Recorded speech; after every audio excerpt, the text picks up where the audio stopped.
Bismillahirrahmanirrahim. Assalamualaikum warahmatullahi taala wabarakatuh dan salam sejahtera. Nama saya Nur Syafiq Ikhwan bin Syafiruddin. Nombor metrik D2011810848883. Hari ini saya akan membuat satu tugasan video bagi pentaksiran akhir semester 1 sesi akademik 2021-2022. Untuk hari ini saya akan buat satu video berkaitan dengan proses tuangan yang menggunakan dua kaedah proses tuangan, iaitu tuangan sejuk dan juga tuangan panas. Baik, sebelum pergi lebih jauh, saya nak terangkan apa itu proses tuangan. Proses tuangan merupakan satu proses menuang logam lebur ke dalam acuan yang telah disediakan mengikut bentuk tertentu. Lazimnya, proses kerja tuangan banyak digunakan dalam industri pengeluaran produk logam dan juga plastik. Seterusnya, pergi kepada bahagian pembuatan acuan. Untuk makluman, pembuatan acuan ataupun acuan yang digunakan dalam proses tuangan mempunyai dua jenis acuan. Acuan yang pertama adalah expandable mode, iaitu acuan yang boleh diguna pakai, dan juga yang kedua adalah permanent mode, yang mana acuan kekal yang digunakan untuk menghasilkan bentuk dan perlu dipecahkan acuan tersebut untuk mendapatkan produk akhir bagi proses tuangan. Jadi, untuk tugasan hari ini, pentaksiran akhir, saya akan menggunakan permanent mode dan juga expandable mode untuk melakukan ujian pada kali ini. Berikut merupakan bahan-bahan untuk membuat pattern, iaitu plastisin, pembaris, pen, pisau, selotip dan juga plastik.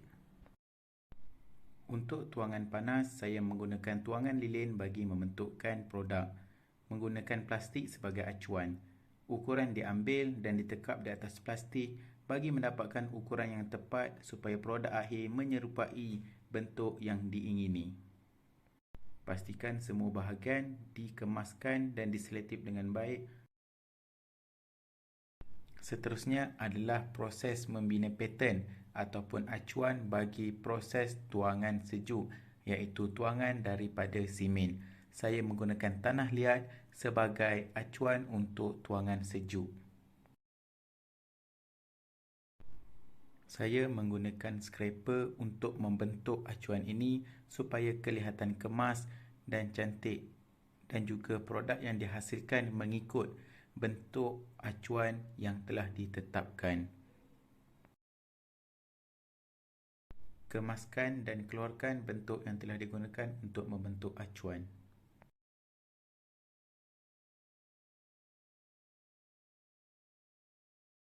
Bagi tutorial proses tuangan simen, bahan-bahan yang diperlukan adalah simen atau plaster, air, bekas pengadun, spatula dan juga plastisin, iaitu bentuk yang telah dibentuk ke dalam mangkuk pengadun.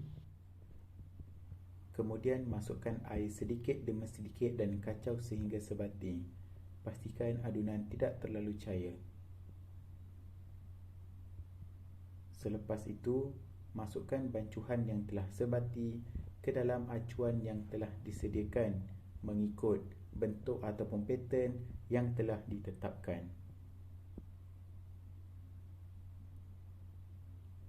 Ratakan dan biarkan bancuhan mengeras sebelum dikeluarkan. Adalah tutorial proses tuangan lilin. Bahan-bahan tuangan lilin adalah lilin, bekas pemanas, spatula, portable stove dan juga acuan yang telah dihasilkan. Langkah pertama adalah masukkan lilin ke dalam bekas pemanas. Gunakan portable stove untuk mencairkan lilin. Kacau lilin dan panaskan lilin sehingga semuanya mencair dengan baik, dan tutup api setelah semua lilin mencair dengan sempurna. Tuang cecair lilin ke dalam bekas penyukat. Kemudian masukkan adunan ke dalam acuan yang telah disediakan. Sejukkan tuangan sehingga cecair membentuk pepecal. Proses ini dipanggil solidification process.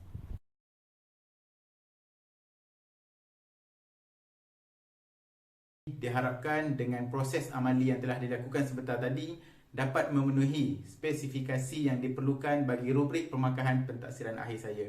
Saya sudahi dengan wabillahi taufiq wal hidayah. Assalamualaikum warahmatullahi taala wabarakatuh.